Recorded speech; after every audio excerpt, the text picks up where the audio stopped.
Si vous aimez les étoiles et la photographie, un conseil, restez avec nous pour ce prochain numéro des Passionnés.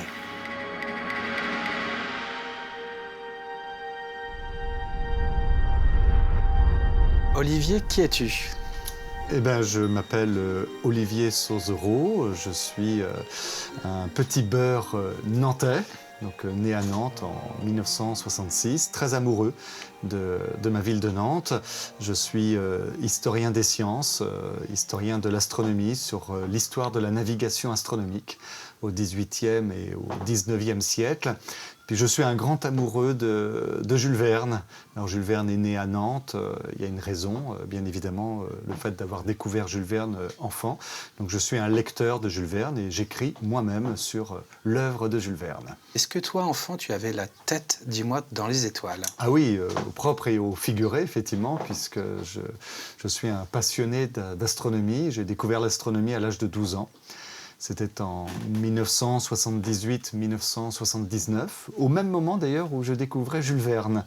Ce n'est qu'après coup, je me suis rendu compte qu'il y avait un peu une relation tout de même entre l'auteur des Voyages extraordinaires à caractère scientifique et puis ma découverte de l'astronomie et qui a pris une place, on va dire, essentielle dans ma façon d'organiser ma vie. Et à quoi rêvait l'enfant, l'adolescent que tu étais, toi? Ah, au Pic du Midi. Au Pic du Midi, l'observatoire du Pic du Midi, qui à l'époque, il l'est toujours, un lieu emblématique de la pratique de l'astronomie professionnelle. Et quand j'étais enfant, je passais des heures à rêver, notamment sur une photographie en noir et blanc qu'il y avait dans le dictionnaire Larousse. On voyait le Pic du Midi avec ses coupoles enneigées.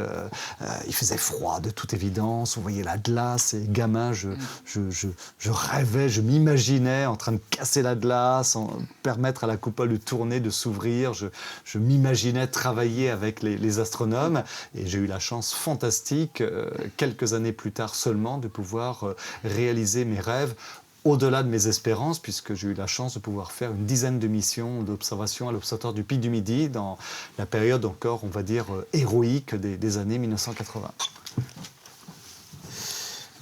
Olivier, on quitte le salon, hein, la cuisine. Oui. Ici, explique-nous un petit peu, on est où là? C'est ton bureau, je crois. C'est mon bureau, c'est l'ancien four à pain de la ferme. Premier bâtiment que j'ai restauré.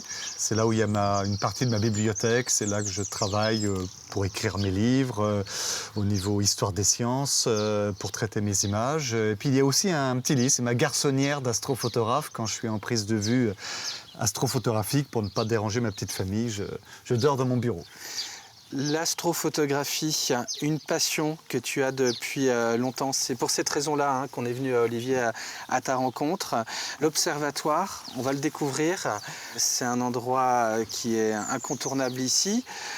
Je dirais que quand la nuit arrive, toi, tu te mets un peu en alerte. C'est un nouveau monde qui s'offre à toi? Ça dépend de la qualité de la nuit, effectivement. Ah oui. Il faut que les conditions soient vraiment particulièrement bonnes, ou bien un événement astronomique attendu depuis fort longtemps, il s'en passe régulièrement, et qui fait que je vais être en alerte, organiser ma soirée, ou bien au dépourvu. Si les conditions sont absolument exceptionnelles, je vais changer mon programme pour venir observer et travailler à l'observatoire.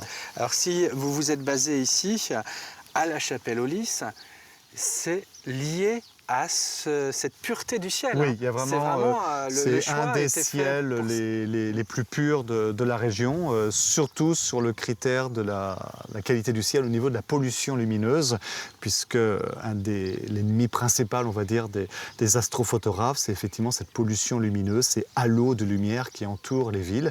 Et la Chapelle-aux-Lys est devenue un lieu incontournable sur cette question de la protection du ciel nocturne. Et tu y es pour quelque chose?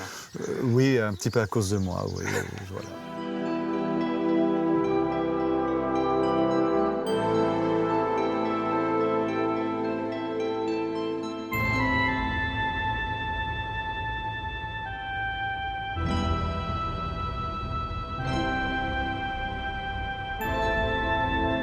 Et voilà donc le fameux observatoire avec j'allais dire cette lunette, mais c'est un télescope. Ce télescope. Donc c'est un objectif à miroir. Voilà, c'est un système qui réfléchit la lumière, qui la concentre. Et là, il y a une lunette qui est on va dire l'instrument chercheur. C'est ce qui permet de viser les objets astronomiques que l'on souhaite pointer. C'est ton principal instrument de Ça, c'est mon principal instrument. D'astrophotographe. D'astrophotographe. Alors, j'ai aussi un instrument transportable que je peux emmener à n'importe quel endroit dans le monde. Enfin, j'en ai 2 qui sont transportables. Un très miniaturisé, un autre un peu plus volumineux. Voilà. Donc, je travaille avec 3 types, on va dire, d'instruments astrophotographiques. Pour être passionné d'astrophotographie, il faut basiquement être passionné d'images, de photographie et du ciel, hein.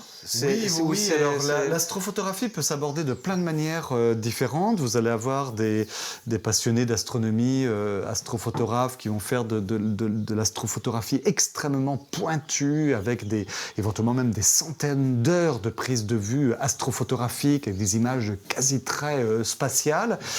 Moi, j'ai très vite été très attiré par un travail photographique, on va dire, presque, j'oserais dire, avec une recherche artistique.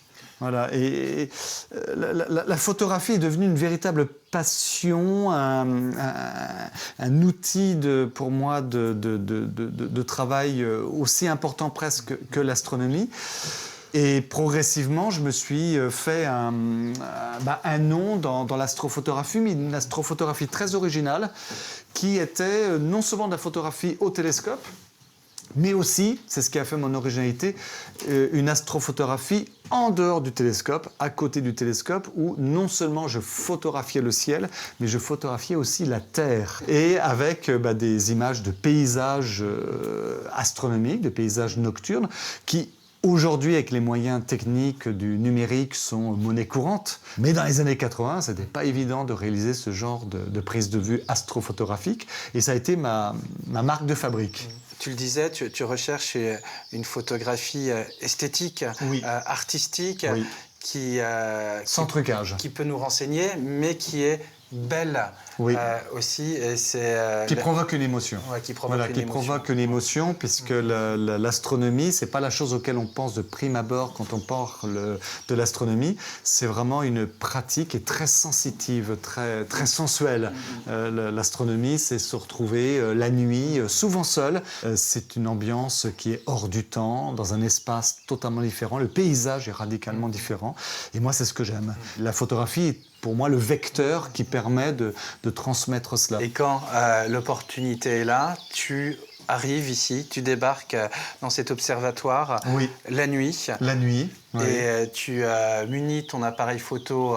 Il va se fixer au télescope, voilà, effectivement. Ou bien l'appareil photo est à côté de l'observatoire et je mets l'observatoire en scène, ou je me mets en scène en train d'observer la Voie lactée qui va apparaître sur l'image astrophotographique. Donc ce sont des images complémentaires. Je fais des images au télescope de galaxies extrêmement lointaines, par exemple, ou au contraire d'ambiances astrophotographiques en photographiant le paysage, les arbres et toute cette émotion de la nuit. Il faut le savoir, tu nous l'as dit tout à l'heure, on voyage même sans bouger, sur notre planète. On est tous sur un vaisseau spatial qui s'appelle Terre, qui va à plus de 100 000 km/h autour du Soleil.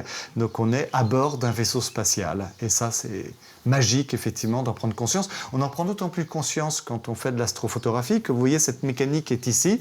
Eh bien, vous voyez des systèmes d'horlogerie, de moteurs, etc. Parce que c'est une montre, mais qui pèse 150 kg, qui permet de compenser les mouvements de la Terre pour faire en sorte que pendant la pause astrophotographique, eh bien, le télescope et l'appareil photo va suivre le mouvement de la Terre et donc le mouvement apparent des astres, parce que sinon l'image serait complètement floue. Donc je dirais que techniquement parlant, la pratique astrophotographique nous fait sentir les mouvements de notre monde terrestre.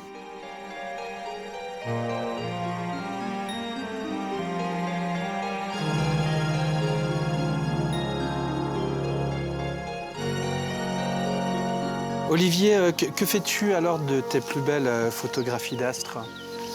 Pendant longtemps, elles servaient pour être publiées dans des journaux, dans des magazines, ce qui est toujours un peu le cas, mais beaucoup moins aujourd'hui. Et elles me servent beaucoup, soit pour mes propres livres, soit pour des expositions que je réalise, ou également énormément pour mes conférences. Je donne beaucoup de conférences sur l'astronomie ou pour mes propres films. Est-ce que toi, tu crois à la vie sur d'autres planètes? On ne dit pas je crois en science. Personnellement, on va dire j'en suis assez convaincu. Voilà, on n'en a aucune preuve. On n'a qu'un seul exemple que nous puissions connaître, c'est la vie sur la Terre. Mais l'astronomie nous enseigne combien la Terre est certainement complètement unique dans son genre. Mais au niveau planète, c'est somme toute une planète assez banale. Et il en existe des planètes, des centaines de millions, de milliards dans l'univers. Des étoiles comme le Soleil, il en existe des centaines et des centaines et des centaines de milliards. Donc les probabilités pour qu'il y ait d'autres planètes ou des formes de vie se soient développées est tout à fait considérable. Et ces étoiles et ces planètes que toi tu observes, eh bien, ce n'est pas une passion totalement isolée, alors, sauf quand tu te retrouves le soir par de belles nuits seul dans ton observatoire, mais sinon tu la partages, tu la transmets avec d'autres. Et ça va même plus loin que ça. À la chapelle aux Lys, dans le village d'Olivier, eh bien, on a un développement qui est lié à ta passion. Tu peux nous en dire un mot? Oui, la chapelle aux Lys, c'est la plus petite commune au monde, avec ses 260 habitants, à posséder un planétarium depuis 3 ans. Donc c'est un outil extraordinaire qui est dans le bourg et que l'on anime avec 3 autres personnes que j'ai formées. C'est un simulateur spatial qui permet de faire découvrir non seulement le ciel étoilé qu'on peut observer en Vendée ou dans la région le soir même, mais également on peut aller en Australie, on peut, par exemple au mois de janvier, je faisais des séances sur l'étoile dite des rois mages. Donc on allait à Bethléem en l'an -6 et en l'an -12 pour découvrir quel événement astronomique a pu se passer à cette époque-là et qui aurait pu être éventuellement assimilé à une étoile dite des rois mages. C'est un prétexte pour parler d'événements astronomiques, mais qui montre que cet outil permet de faire des simulations absolument incroyables. Merci Olivier de nous avoir fait partager cette passion pour l'astrophotographie. Ça nous donne envie de continuer à voyager avec toi et dans les étoiles, bien sûr. Merci beaucoup. Et quant à nous, on se dit à bientôt pour une rencontre différente avec une autre passionnée ou un autre passionné, bien sûr, à découvrir bientôt sur TV Vendée.